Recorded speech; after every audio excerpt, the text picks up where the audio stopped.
অনেক রং একটা মেসেজ মুভিতে দেওয়া হয়েছে। আমাদের বাংলা ইন্ডাস্ট্রি অনেক ভালো করতে পারে, কিছু জায়গায় কোনো না কোনো জায়গায় তাদের একটা মিসিং থেকে যায়। সেই মিসিংটা এই মুভিতে ছিল, শুরু থেকে রং মেসেজ দিয়ে গেছে। যেহেতু আমরা জানি যে বাংলাদেশের একটা বড় জেনারেশন, বড় একটা পার্ট তাকে ফলো করে, একটা ক্রাউড বিশাল বড়, ইনফ্যাক্ট সবাই, হ্যাঁ, ইয়াং জেনারেশন তাকে ফলো করে। তো শুরু থেকেই দেখিয়ে গেছে শাকিব খান একটা বদমেজাজি, একটা রেপিস্ট, একটা খারাপ ছেলে যে সবাইকে একটু পরপর মেরে বেড়ায়, ড্রাগ অ্যাডিক্টেড।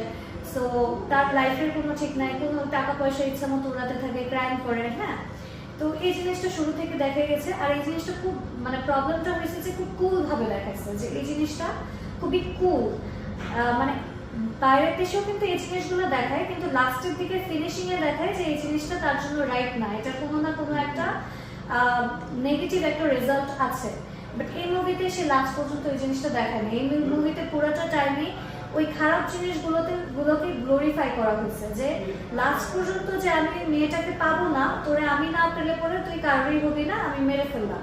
তার মানে ওর ভিতরে কোনো রকম কোনো চেঞ্জ আসেনি, ও ওই রকমই আছে, সারা জীবন ওভাবেই থাকবে। মানে শেষ পর্যন্ত মেসেজটা খারাপ ছিল আমাদের ইয়াং জেনারেশনের জন্য। তো এইটুকু জিনিস যদি, লাস্টের মেসেজটুকু যদি আমাদের ডিরেক্টরসরা মাথায় রাখে যে মানুষের কাছে আমরা একটা ভালো মেসেজ পৌঁছাবো আমাদের মুভির থ্রুতে সবকিছুর পাশাপাশি, তাহলে আই থিঙ্ক মুভিটা পরিপূর্ণ হতো। আমার কাছে মনে হয় যে মুভিতে বড় একটা ল্যাকিং ছিল এটা। তাহলে দর্শক কেন যাচ্ছে হলে? কি শিখতে পারবে দর্শক এটার ভিতরে? কেন এটা থেকে ভালো কিছু আমার মনে হয় না যে খুব ভালো কিছু শিখতে পারবে, বাট যেটা শিখতে পেরেছে মুভিটা শিখতে পারেনি। মুভিটা অনেক ইন্টারেস্টিং, মুভিটা অনেক হাইপ ছিল। অ্যাকশনের কারণে দিয়েছে, অ্যাকশনের কারণে নাকি নায়িকার কারণে, ভিলেনের কার কারণে দিয়েছে? অ্যাকশনের কারণে, লুক ডিফারেন্ট ছিল, মেকিংটা অনেক জোস ছিল, পিছনে ব্যাকগ্রাউন্ড যে জায়গাগুলো নিয়ে গেছিল, যে বাড়িগুলো ছিল, যেসব মানে জায়গায় যে শুটিংগুলো করা, সবকিছু সুন্দর ছিল, টপ নচ। এর থেকে ভালো মেকিং আমি বাংলাদেশে কোথাও দেখিনি, কখনো কোনো মুভি দেখিনি। But message is wrong.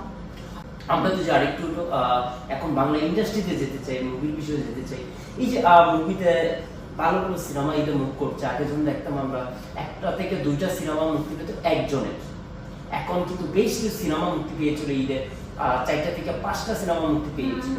সেই ব্যবসা সফল সিনেমা হয়েছে, দর্শক হলমুখী হচ্ছে। সেই জিনিসটা আপনি ইন্ডাস্ট্রির মানুষের যে আপনাদের পছন্দ হচ্ছে কি করবে? It's a big progress in our industry.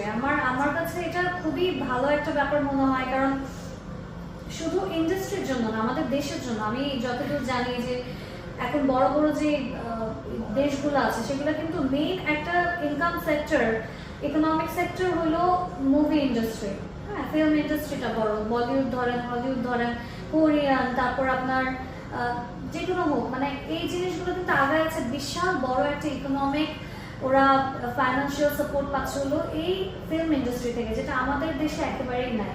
So এখন যে আস্তে আস্তে মানুষ হলমুখী হচ্ছে, সেটা আমার জন্য মনে হয় যে অনেক বড় একটা ব্যাপার।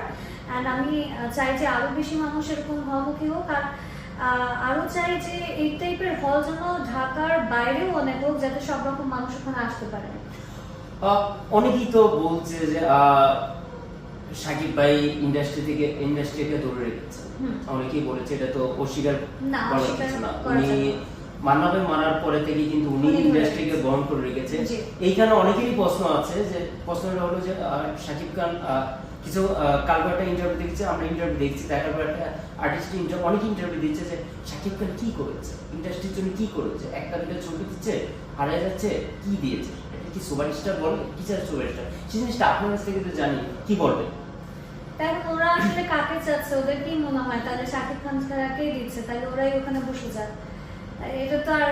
এটা তো ওপেন আমরা দেখতে পাচ্ছি। শাকিব খানকে আমি পছন্দ করি আর না করি, তাকে আমি হিরো মানি আর না মানি, বা সত্যি এটাই যে তার জন্যই মানুষ সিনেমা হলে বেশি যাচ্ছে। আজকে এইবার ঈদে হয়তো 5টা সিনেমা মুক্তি পেয়েছিল, তার আগে তো 1-2টাই পেতো, তার ভিতরে শাকিব খানেরটাই আসতো, সবাই শাকিব খানকে দেখতেই যেত। সো এখন আমি তাকে পছন্দ করি আর না করি, আমি যাচ্ছি তো তার জন্য, তার মানে তো সেই ধরে রেখেছে। এখন ওনারা যদি গাইড জোরে বলে যে তারা সে ধরে রাখেনি, তাহলে এখানে আসলে বলার কিছু না, তাহলে হয়তো তারাই ধরে রেখেছে। আরেকটা আমরা দেখবো যারা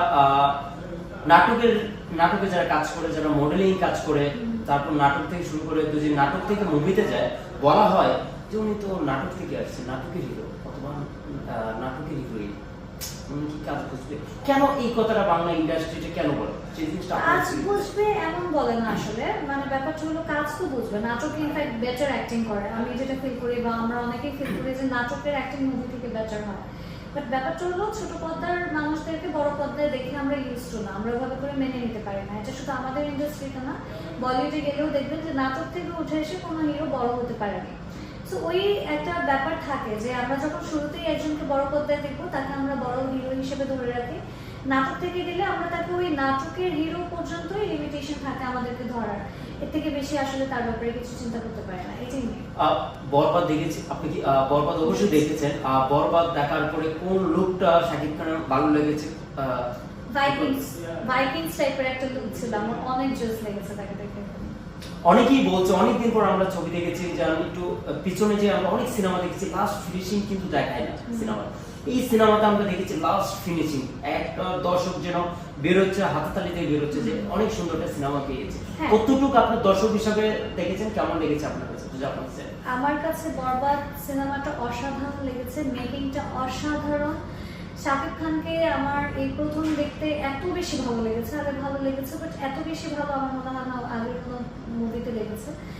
আর অ্যাক্টিংও অনেক ভালো ছিল, সবকিছু মিলিয়ে খুবই ভালো ছিল। একটা জায়গায় আমার প্রবলেমটা ফিল হয়েছে এই মুভিটার, যেটা আমি আমার স্ট্যাটাসেও দিয়েছিলাম, সেটা হলো আই থিঙ্ক অনেক রং একটা মেসেজ মুভিটা দেওয়া হয়েছে। আমাদের বাংলা ইন্ডাস্ট্রি অনেক ভালো করতে পারে, কিছু জায়গায় কোনো না কোনো জায়গায় তাদের একটা মিসিং থেকে যায়, সেই মিসিংটা এই মুভিতে ছিল।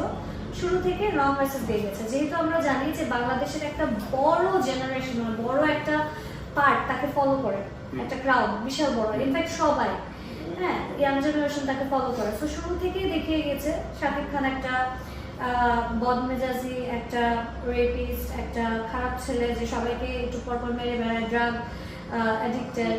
সো তার লাইফের কোনো ঠিক নাই, কোনো টাকা পয়সা ইচ্ছা মতো উড়াতে থাকে, ক্রাইম করে, হ্যাঁ। তো এই জিনিসটা শুরু থেকে দেখা গেছে, আর এই জিনিসটা খুব মানে প্রবলেমটা হয়েছে যে খুব কুল ভাবে দেখাচ্ছে, যে এই জিনিসটা খুবই কুল, মানে বাইরের দেশেও কিন্তু এই জিনিসগুলো দেখায়, কিন্তু লাস্টের দিকে ফিনিশিং এ দেখায় যে এই জিনিসটা তার জন্য রাইট না, এটা কোনো না কোনো একটা নেগেটিভ একটা রেজাল্ট আছে। বাট এই মুভিতে সে লাস্ট পর্যন্ত ওই জিনিসটা দেখায়নি। এই মুভিতে পুরোটা টাইমে ওই খারাপ জিনিসগুলোকে গ্লোরিফাই করা হয়েছে, যে লাস্ট পর্যন্ত যে আমি মেয়েটাকে পাবো না, তোরে আমি না পেলে পরে তুই কারোরই হবি না, আমি মেরে ফেললাম।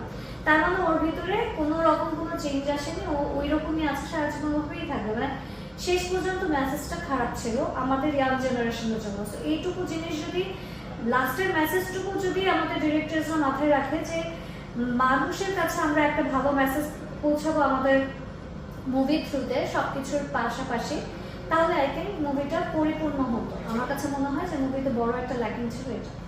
তাহলে দর্শক কেন যাচ্ছে হলে, কি শিখতে পারবে দর্শক এটার ভিতরে, কেন এটা থেকে ভালো কিছু আমার মনে হয় না যে খুব ভালো কিছু শিখতে পারবে, বাট যেটা শিখতে পেরেছে মুভিটা শিখতে পারেনি। মুভিটা অনেক ইন্টারেস্টিং, মুভিটা অনেক হাইপ ছিল। অ্যাকশনের কারণে গিয়েছে, অ্যাকশনের কারণে নাকি নায়িকার কারণে, ভিলেনের কার কারণে গিয়েছে? অ্যাকশনের কারণে, লুক ডিফারেন্ট ছিল, মেকিংটা অনেক জোস ছিল, পিছনে ব্যাকগ্রাউন্ড যে জায়গাগুলো নিয়ে গেছিল,